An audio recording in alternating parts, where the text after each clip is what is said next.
Selamat datang di channel pendidikan Meja Guru. Mengawali semester 2 di kelas 8, kita akan mengawali pembahasan berkenaan dengan teks ulasan. Sebelumnya, perlu kita ketahui tujuan pembelajaran kita pada kesempatan kali ini, yakni memahami pengertian dan ciri-ciri teks ulasan. Teks ulasan adalah teks yang berisi penilaian terhadap suatu karya untuk dijadikan tolak ukur kualitas sebuah karya. Apakah itu buku, film, lukisan, lagu, maupun yang sebelumnya.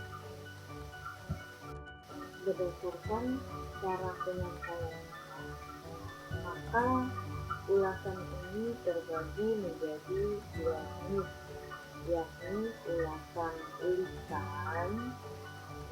Biasanya suatu karya mungkin terjadi di dalam obrolan biasa, mungkin pula diadakan dalam kegiatan khusus, bahkan diskusi, seminar, atau bedah buku.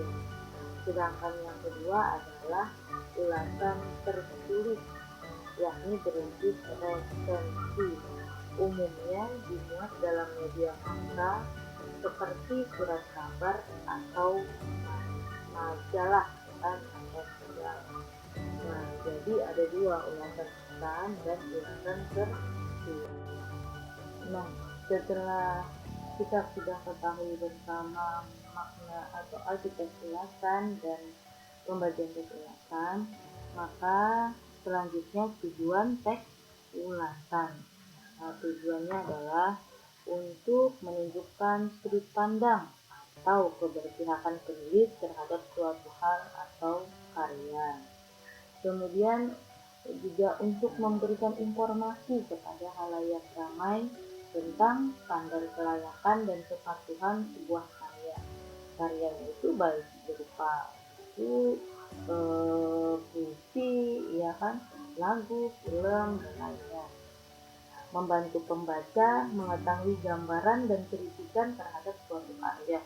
Nah, dengan kita mengulas, kita menilai, maka orang-orang tahu, ya kan, pembaca tahu gambaran tentang atau karya tersebut. Kemudian mengetahui kelebihan dan kekurangan karya yang diulas atau disebut juga dengan resensi.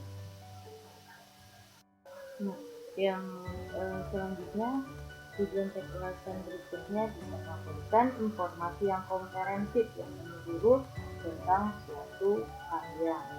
Kemudian lagi tujuannya mengajak pembaca merenungkan, memikirkan, dan mendiskusikan masalah yang muncul dalam suatu karya. Juga memberikan pertimbangan pada pembaca tentang nilai kepantasan suatu karya. Pantaskah karya tersebut dibaca oleh orang? Nah, itu kita ketahui dengan adanya teks ulasan. Kemudian memudahkan pembaca mengidentifikasi hubungan suatu karya dengan karya lain yang serupa.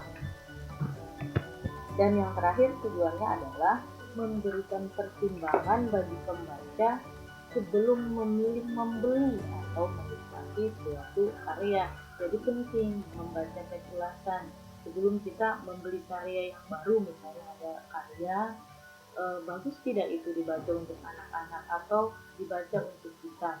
Jadi kita baca dulu teks ulasan dari orang lain jika ada yang menjelaskan.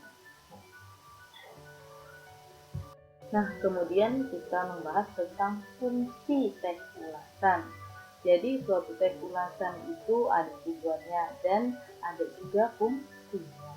Nah, fungsi yang pertama yakni fungsi resensi bagi penulis buku atau karya adalah sebagai umpan balik untuk menghasilkan karya yang lebih berkualitas. Hal tersebut berkaitan dengan isi resensi yang berisi saran dan pemaparan kualitas karya yang diresensi, sehingga si penulis ini dia termotivasi untuk membuat karya lagi. Kemudian fungsi resensi yang kedua yakni bagi penerbit, yaitu sebagai sarana promosi karya yang diresensi, karena resensi atau teks ulasan itu memuat kualitas karya. Penerbit juga dapat memperhatikan sambutan dan penerimaan masyarakat atas buku yang diterbitkannya, sehingga kan dia di situ sebagai bahan promosi, kan? Nah, yang ketiga adalah fungsi resensi atau teks ulasan juga dapat diperoleh oleh penerbit media massa. Nah, resensi merupakan berita khas yang memberikan informasi secara cermat, teliti, memadai, dan menarik kepada para pembaca. Adanya kolom resensi dapat menjadi daya tarik bagi suatu media itu, fungsi resensi bagi media massa. Kemudian yang terakhir adalah fungsi resensi bagi pembaca itu sendiri. Jadi bagi pembaca itu dapat bisa dibedakan menjadi dua, ya kan, bagi pembaca khusus dan juga bagi pembaca yang umum. Nah, kalau bagi pembaca yang khusus itu resensi ini dapat dijadikan media dalam menguji atau mengembangkan suatu topik atau permasalahan. Sedangkan bagi pembaca yang umum dapat dijadikan sumber informasi untuk mengetahui kualitas suatu buku atau karya. Nah, dengan mengetahui informasi tersebut, pembaca bisa mengetahui kelayakan karya yang diresensi. Itu tadi fungsi-fungsi dari resensi atau istilahnya tadi teks ulasan. Nah, setelah fungsi ini, maka dalam suatu teks ulasan atau resensi, pembaca akan mendapatkan informasi mengenai hal-hal berikut. Apa saja? Yang pertama adalah tentang identitas karya. Nah, informasi yang kita peroleh dari teks ulasan atau resensi itu beragam, tergantung pada karya apa yang akan dijadikan teks ulasan. Yang pertama, karya berupa puisi, cerpen, atau novel. Maka yang bisa kita dapatkan adalah judul karyanya, nama pengarang, tahun terbit, penerbit, jumlah halaman, dan kategori. Sedangkan kalau karyanya berupa film, yang identitas yang dapat kita ketahui adalah judul filmnya, durasinya berapa lama, siapa yang memproduksi, siapa sutradaranya, produsernya, penulis naskah, dan pemeran dalam film tersebut. Nah, itu informasi yang bisa didapat melalui identitas karya. Selain identitas karya, di dalam teks ulasan atau resensi juga bisa kita dapatkan keunggulan karya.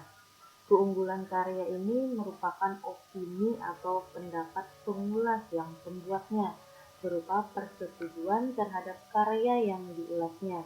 Biasanya di dalam keunggulan, yang namanya keunggulan, maka dia berisi kelebihan-kelebihan karya tersebut.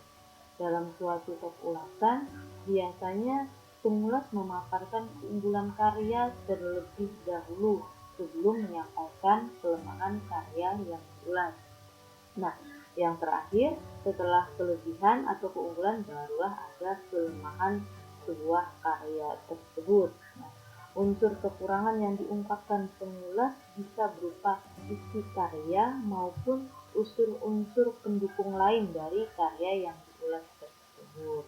Nah, itulah tadi pembahasan tentang teks ulasan. Jadi pada kesempatan kali ini kita membahas teks ulasan, mengetahui pengertian teks ulasan, tujuan teks ulasan atau istilah lainnya resensi. Jadi jangan bingung, resensi yakni teks ulasan. Kemudian ada fungsi teks ulasan, dan yang terakhir tadi apa saja informasi yang bisa kita dapatkan di dalam teks ulasan. Nah, semoga penjelasan pada kesempatan ini bermanfaat.